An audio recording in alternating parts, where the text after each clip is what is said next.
So I want to introduce Ted King. He's an ex-professional cyclist and a winner of Dirty Kanza. So welcome, Ted. Thank you very much for having me, Dennis. So I want to kind of break down this this interview into several sections. We want to talk about your professional career, your current business Untapped, which is based on maple syrup.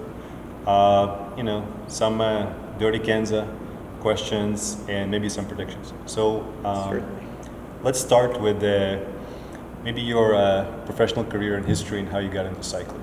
Sure. Born and raised in New England and grew up playing hockey and skiing and soccer and sort of traditional American sports. Went off to college and really picked up cycling and that mix, bringing athletics back into my life with academics was the perfect balance. Collegiate cycling, especially in New England where there's so many concentrated schools together, it was just this perfect avenue to mix athletics and academics. And I just took to cycling really strongly from there. I mean, I was an All-American cycling within USA Cycling's criteria for All-American. I started racing professionally straight from there in 2006. So I raced domestically in 2006, 7, 8 on teams like Priority Health, which became Bissell. Bissell went on to become Livestrong, and a lot of integration within the consolidating world of cycling. I made the leap in 2008 to 2009 to race with the Cervelo test team, and so that was racing with Tor Hushoft and Carlos Sastra and Brett Lancaster, and I mean just absolute heavy hitters. I'm a 25-year-old kid who wanted to do that. Having gotten into the sport late, it allowed me to have this complete and utter appreciation. Whereas I feel like if I'd gotten into cycling earlier, maybe I would have been a little bit more burnt out. So 2 years with that program, raced the Hilly Classics, the Ardennes Classics, raced the Giro a couple of years. And from there, unfortunately, that team was almost ahead of its time. So after 2 years, Cervelo test team folded, made a migration to a very Italian team with Liquid Gas, and the Liquid Gas became Liquid Gas Cannondale, and Cannondale Pro Cycling, and ultimately Cannondale Garmin in 2015. So, I mean, it's this completely unexpected career. I don't ever expect to get into cycling. When I get into cycling, I don't expect to go to the Tour. I don't expect to go to the Giro. I don't ever have any expectations. And I think a lot of that was just the ability to live in the moment and have this appreciation for, okay, now I'm racing domestically. Oh, I'm catching the attention of people and going overseas, and I'm racing the world's biggest races, and just never having to think too far in advance about what might be next. And that's something that I still do today, a thing we will probably talk about with gravel. Yes. And when you're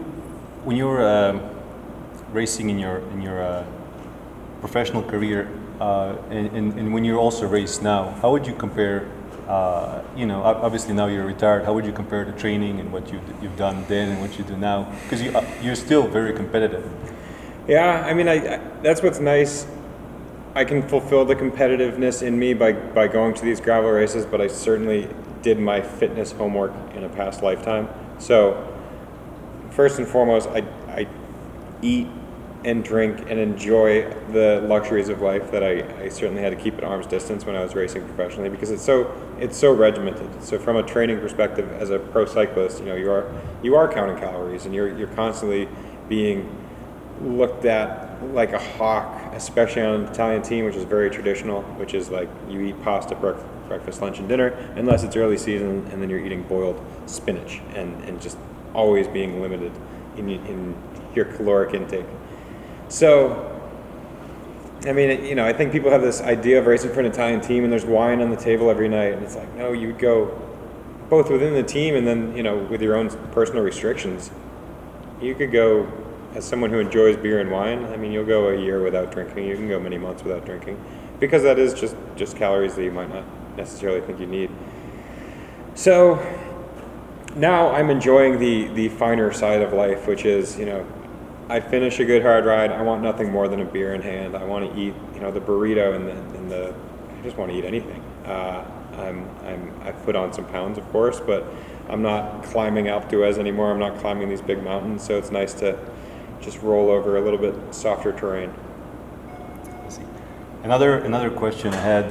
There were some rumors that Sagan was your domestique for a little bit. Yeah, Is that true or not? Yeah. I mean, he had done a year with Liquid Gas Cannondale when I came on board. Probably many people in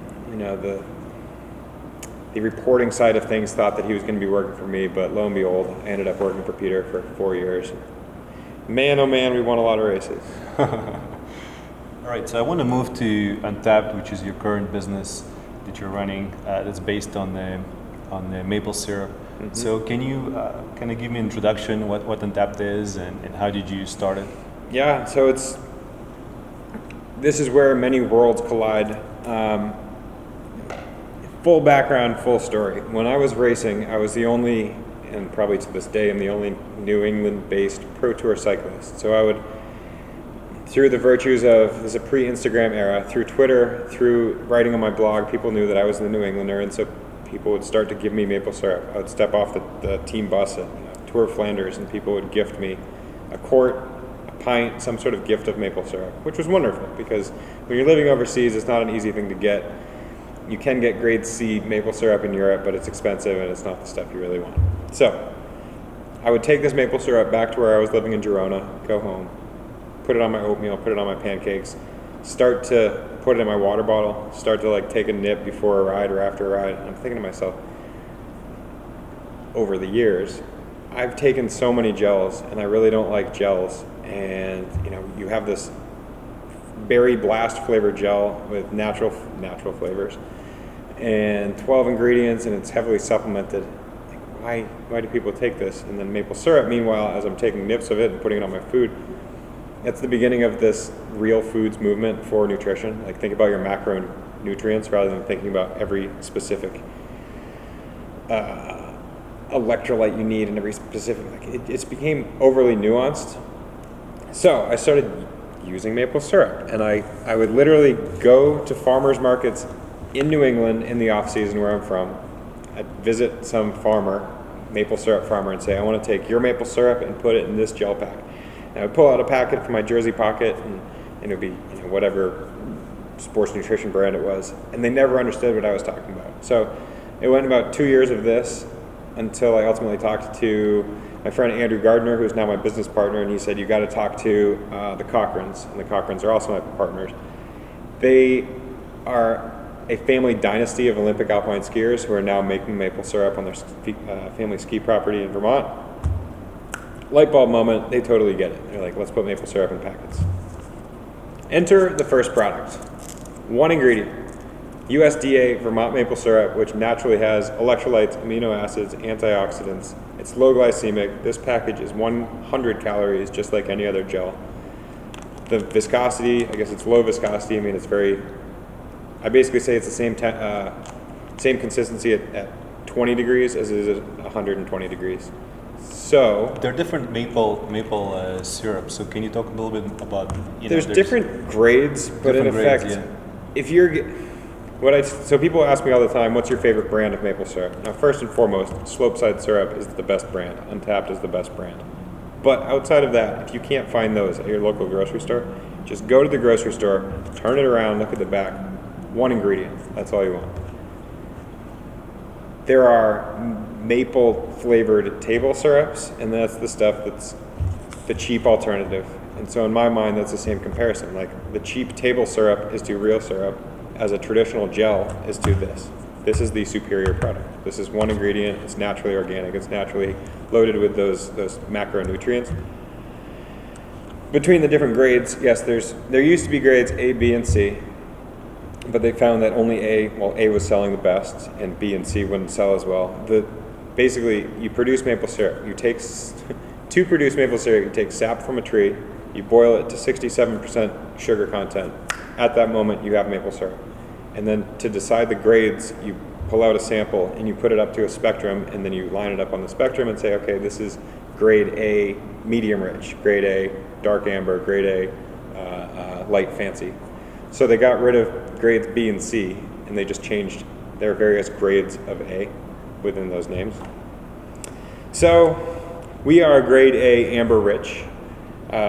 This was the original product. We're very proud of that. I launched that during the 2014 Tour de France with crowdfunding. I mean, you know, no bigger platform upon which to do that than the Tour de France, which, I mean, it took off even more than we would have expected. We needed $35,000 to launch, and we blasted through 50,000, and that was the first product.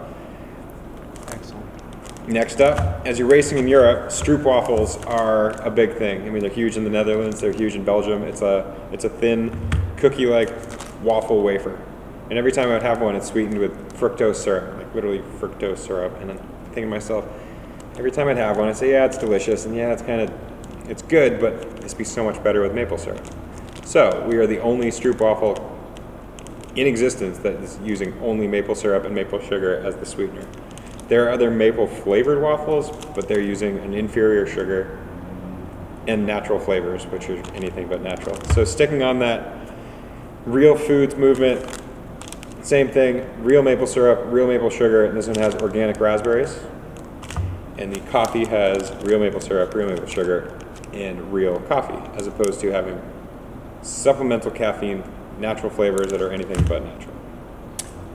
Another question, how would you start comparing it to, because you obviously also have the sports drink. Yep. And how would you compare it to, basic stuff like Gatorade, Powerade, and then as you go from there, your basic gels, and then maybe how is it comparing with some of the honey-based gels and honey-based food?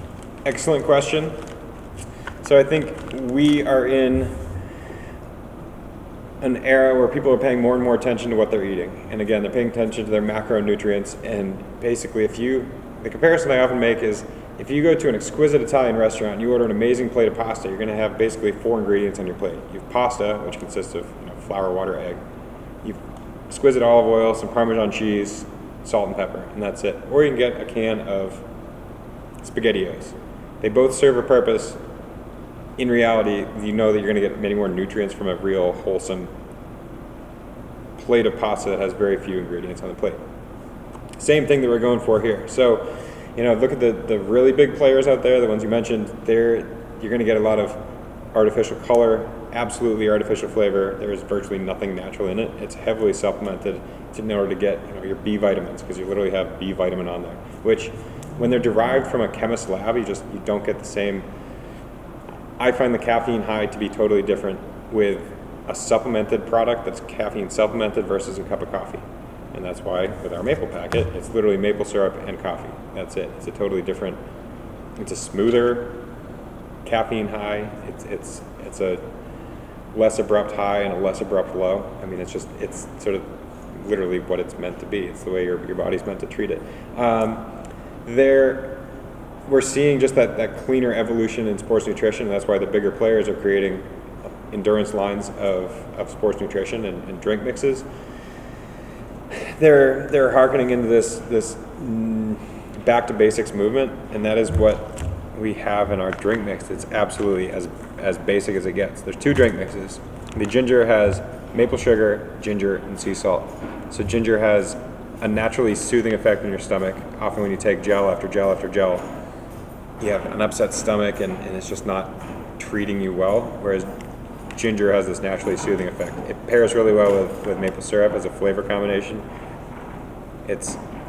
I call it a flavor reset. Like you won't get flavor fatigue from your traditional fruit punch, berry blast, all these funky flavors that you see in traditional drink mixes. The second one has 4 ingredients, again, very basic: maple sugar, lemons, black tea, and sea salt. So you get the macronutrients, you get the macrocarbs from maple sugar, you get a few more electrolytes from lemons, you get a natural caffeine high from the black tea, but just 25 milligrams, so it's nothing crazy. Sea salt has some electrolytes. Like they both are drinks that we drink all day in the office. Like, it just tastes good. So not that we're ever going to be the answer to coconut water, but I would love to have people thinking about this instead of having this very inert coconut water. 80 calories per serving, delish. One thing I also noticed about maple syrup is the fact that it has a lower glycemic index. So usually with things like Gatorade and sugars, refined sugars, you get that really fast kick of energy, but then you just crash. Yeah. Versus with the maple and potentially maybe honey and some other lower glycemic index foods, it takes the kicks in a little bit later, Sure. but then it lasts. You don't get the crash. Yeah, it's maple syrup is literally low glycemic. It's 54 on the glycemic index. Maltodextrin and honey, I believe, are medium. So effectively, exactly what you just said. It doesn't give you that spike and then crash. I find that if I'm going to go out on a training ride, I used to eat, one packet and one thing to eat in a pre-untapped era. I would have one gel and something to eat every hour, whereas I find this staves off hunger too. Like I'll have one of these on a 2-hour ride and that'll be it. Better story, Ben King, who was a teammate of mine in 2015 on Cannondale Garmin. This is when we're launching the product. He used to say he'd put it in his dessert pocket. So like, you get over a particular climb and rather than reaching into your jersey pocket and pulling out just like another traditional gel, he would keep this one select because at that point we didn't have a lot of them. And that was like his personal reward. Like get over a big climb, go into the finish, like have the dessert untapped. Excellent. So I want to ask you about Dirty Cans. Obviously, you got first this year, and maybe we can start with your preparation and also since we're talking about Untapped, also your nutrition plan for that ride. How did that go? Bigger step back. I retired from pro cycling in 2015 with no plan in mind when I first announced it, and that was May of that year, so I'm going to race through the end of the season. I thought that I might go back to econ and finance as an econ major in college, and it was over the next few months that a lot of sponsors started coming forward to say, and it started with a great foundation with Cannondale. They said, we want to keep you in the sport, we want to support you in retirement, and another light bulb moment. It's like, man, this could be cool. And so what I thought initially might be a one-year thing, I'm in a really special point now that more and more sponsors are coming out to say, hey, we want to keep you in the sport. We want to extend your life in the sport right now. So that is one facet happening at the same time as, sort of the fall of domestic pro cycling, the European pro cycling, that's not going to go away. But it's certainly in a questionable time trying to figure out its identity. And then gravel in America is absolutely booming. And these mass started events are peaking, which is awesome. I mean, so my timing is totally coincidental, but also perfect to be in this side of the sport. On a personal level, as we were talking about, it's just so much simpler. I'm not over obsessing about a diet or any particular thing. It's riding for the right reasons. It's riding with friends. It's riding to be competitive, and it's riding for a beer afterwards. And I like nothing more than that. When was your first gravel race? It was early in 2016. Oh, let me back up.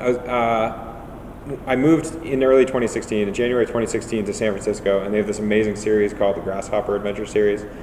It's probably 5 or 6 races all throughout Sonoma, just north of the bay. The first one sells out overnight, 800 people for a total mixed terrain event. You have dirt, you have mud, you have hill and dale, some paved stuff. There's no bike that's perfect. You show up on a gravel bike, maybe you need a mountain bike. You show up on a mountain bike, maybe there's road sections. So it's just a great democratization of cycling. It's this funneling into what was really fun about riding a bike in the first place. And shoot, tons of pros show up. Stettner shows up. Kate Courtney, Jeff Kabush, Levi is a perennial hitter. So those are awesome. And I was doing those as like this just fun, blow off some steam on the weekends. And it was early in that year. I was actually in Austin for South by Southwest with SRAM, who's a sponsor of mine, and Rebecca Rush was there, and she said, you got to come to Dirty Kansas. And I'd heard of Dirty Kansas, I knew of it, but it didn't have the sticking power that A, it does now, or B, that I knew until I arrived. And then you show up in Emporia, Kansas. Sleepy town in Kansas, very, very blue-collar town. And the entire town comes out, and it's just a festival for a week straight. I mean, I'm typically there for 4 or 5 days. It's a party, and they're so welcoming, and it's transformative for the town. There's a lot of people who would never otherwise ride a bike, but because of this huge festivity going on, they make the leap and they start riding bikes, and so like their health is changing. There are people coming in from the entire country and around the world to race DK. Did you have any preparation? So I mean, first race? Not in the traditional sense. And again, I'm like, this is me in retirement, so I'm just sort of winging everything. I knew I could ride super long distances. I've done 200 and 100, which is a similar thing. Ride the length of Vermont from Canada to Massachusetts, 200 miles on one road called Route 100. Ergo, it's named 200 on 100. 200 on 100. I've ridden cobbles. I've raced cobbles. I know how to race a bike. I know how to handle my bike. I've ridden off-road. I was a mountain biker before a road cyclist. So there's no one perfect preparation. There's no way to train and prepare for Dirty Kansas without doing it. But more and more races are sort of coming out of the woodwork to be long distance races, 100, 130, 150, 175 miles. And DK is just this wonderful beast at 206 miles. But did you have any preparation as far as nutrition? What would you eat on the ride? Like, how did you plan all that stuff? I most certainly winged it my first year. I mean, strategically winged it. So there's 3 aid stations. You're basically racing in 50-mile loops, in effect, and then you can refill. And so, you know, I at that point we didn't have a drink mix from Untapped, so I was definitely eating the waffles and eating the packets. The final rest stop, I ate some pizza. I needed some salt, so I had some pickles. It's very self-supported. Pickle juice or just pickles? I ate a pickle. All right. I ate a couple of pickles. I mean, at that point, like, your body's going to undergo so many weird funks and desires and angst. So no matter what you do, if you plan the perfect program, you say I'm going to have this many gels and this many bars and this many pretzels and this many pickles, no matter what, over the course of that day, because you're out there so freaking long, like, you can't anticipate what your hunger is going to be at hour 12 or 16 or 20. So it's a good thing to over prepare and have a little bit of everything. And then super cool for me this year in 2018, winning it, you know, so I won it in 2016. I did not win it in 2017, and I really wanted to come back, and so that was a focus for this year, and I was really proud to have done that. And on top of that, it was when we had the Maple Aid had just recently launched, and so I fueled exclusively on Untapped, meaning, you know, you want quick energy, you take the packets. You want a little caffeine, you take a packet. You can sate your hunger with the waffles and then the drink, because they're so different. Like, you get the salt kick, you get a little sweet, you get this sort of totally different clean palate cleanser with the ginger and with the lemon tea. It's how many gels did you have during those 10 hours? So you're burning about 1,000 calories an hour at a person of my size and weight and power output, and I did it in just over 10 and a half hours. I think I probably had, like 12 packets, about a waffle every hour or more, and then drinking a ton of Maple Aid. Interesting. As far as the year before that, you said you didn't win it, and I think part of the problem was you got a lot of flats, right? Mm-hmm. So coming to 2018, and if you had to, prepare better as far as tires, what would you say would be the perfect tire size? And I wouldn't say brand, but tire type for Kansas. Being, to start super vague, you want to have an overly durable tire rather than a super light tire, because flip a coin whether you're going to have a spade of flats or no flat tires. Like, it's funny for me for people to say I had the perfect tire at Dirty Kansas, because the rocks are so sharp. If they have the perfect tire, maybe it is more durable, but it also means they didn't hit that one super sharp rock that took down 2 other people, and then those other 2 people are at home cursing their tire choice. So luck is a huge component. I'm very pleased in 2019 I'm going to be riding Compass tires. So yes, absolutely, I want to mention them, and I'm working with Jan, who's their founder, and he is a very analytical thinker about tires and tire choice and tire widths and tire circumferences. Big proponent of 650B, so we're going to be testing out a few different circumference tires and wheels, obviously, and widths, and how big of a tire can we fit on there, and at what pressure are we going to start rocking out. I read their blog. I'm not sure if it's them, but I think it is them. They Bicycle said Quarterly? something about the fact that they don't like knobs. Yeah. So Which we're in. So Jan and Compass and I are having really in-depth conversations about what is the perfect knob, what is the perfect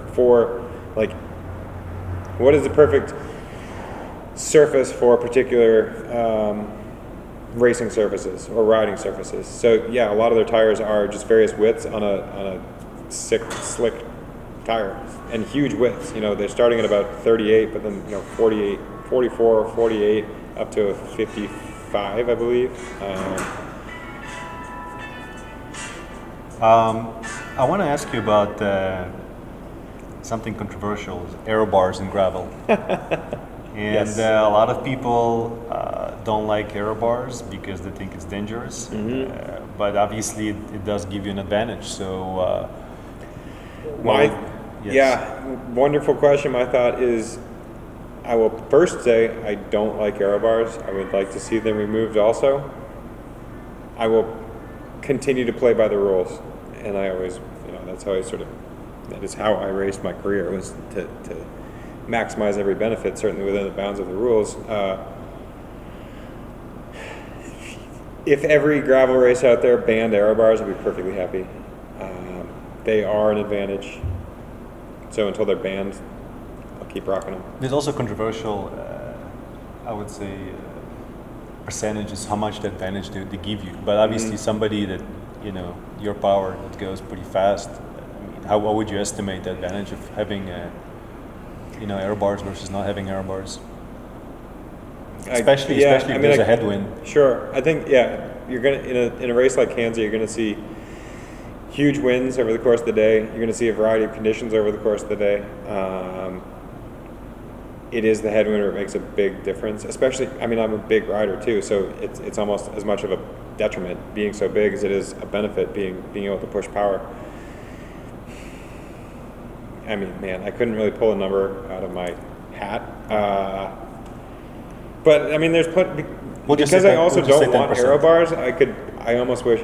I'm curious what would happen if I got rid of them. Because I can also, with a career in pro racing without Aerobars in traditional road racing, I know how to get aero. I know how to hook my pinkies in particular areas and on the shifters and get super low.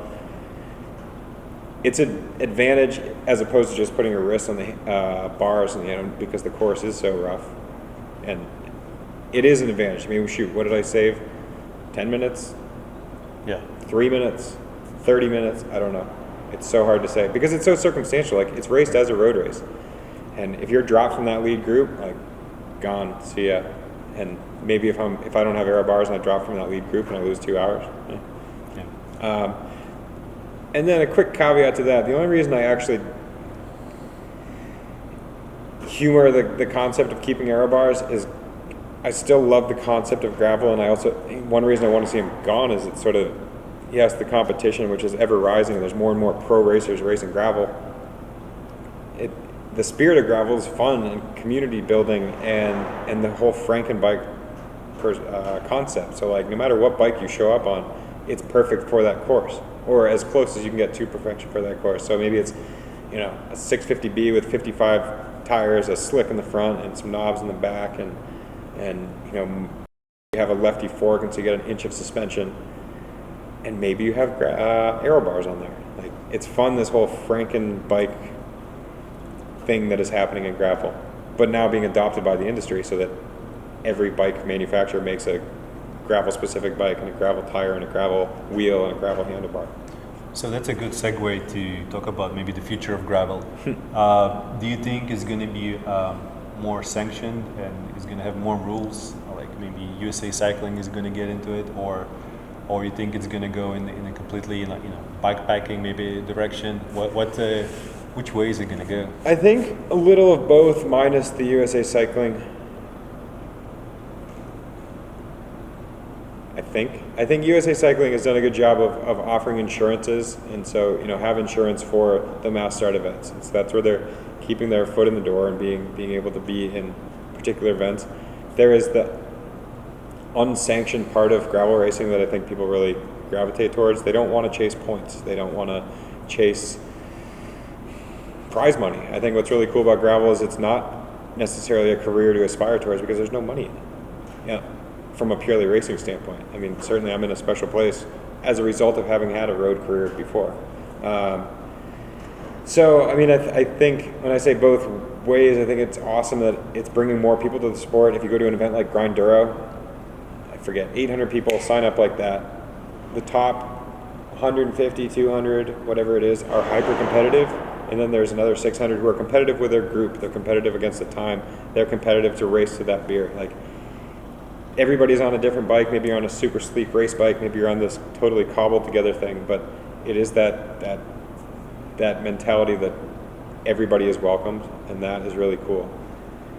In the opposite direction is a traditional road race. If you're in so-and-so Cat 2 race and you start out with a 2-mile climb or 20-second climb, and if you're dropped and that's the end of your race, like as the peloton rides away, you're gonna go home sour and upset and like sulk in your car as you drink your protein recovery drink.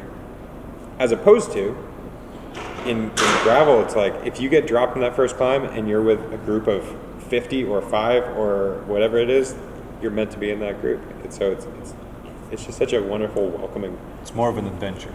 Facet of the sport, and everybody's out for an adventure. Yes. And I want to talk maybe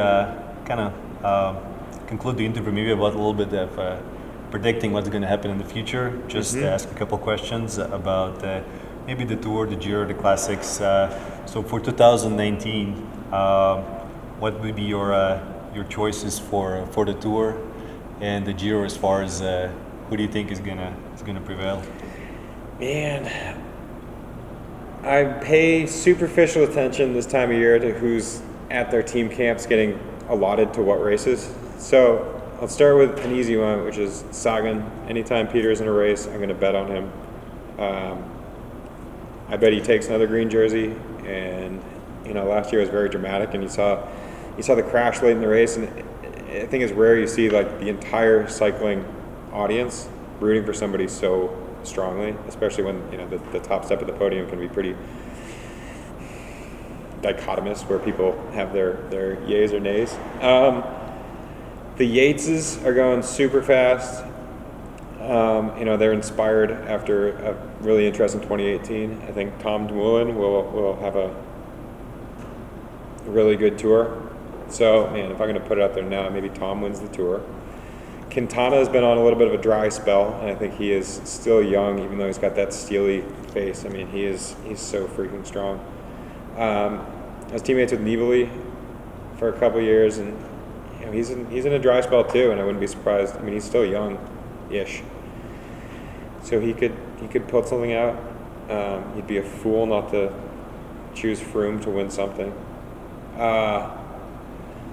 So who's gonna win? Who's racing the Giro? You tell me. I don't think they announced it yet. Okay. So we'll see. Pick our. How about you? What do you think? You're gonna go back to Dirty Kansas? You're gonna do any races for Yeah, 2019? Absolutely. I mean, as I was mentioning, it's funny this course of what's gone on in the past 3 and now 4 years into retirement. It's more and more events. There is more competition to it, but the sponsors are sort of coming out to support me in these events, and the sponsors are getting behind all these events. So Dirty Kansas, most certainly. Steamboat gravel race in mid to late August is a big one. Where's that? In Steamboat, Colorado. Colorado. SBTGRVL, Steamboat Gravel. I'm excited to head over to the Rift, which is a race in Iceland in late June. Pardon me, it might be in July. My calendar is now going like this in my head. I describe it as the decision to open a microbrew 10 years ago and thinking that you're getting into it too late. That is what's happening with gravel. Like, there are so many events, and I think now we're still going to see only more and more. And the best ones are going to be the best ones, and there's still plenty of events that might attract 50 people or 150, and they're awesome too. So yeah, it's certainly a salvation to cycling right now, and just a sort of feel-good, fun, adventure-driven sport. Well, thank you for taking your time. It was a pleasure. Thank you very much. It's been awesome.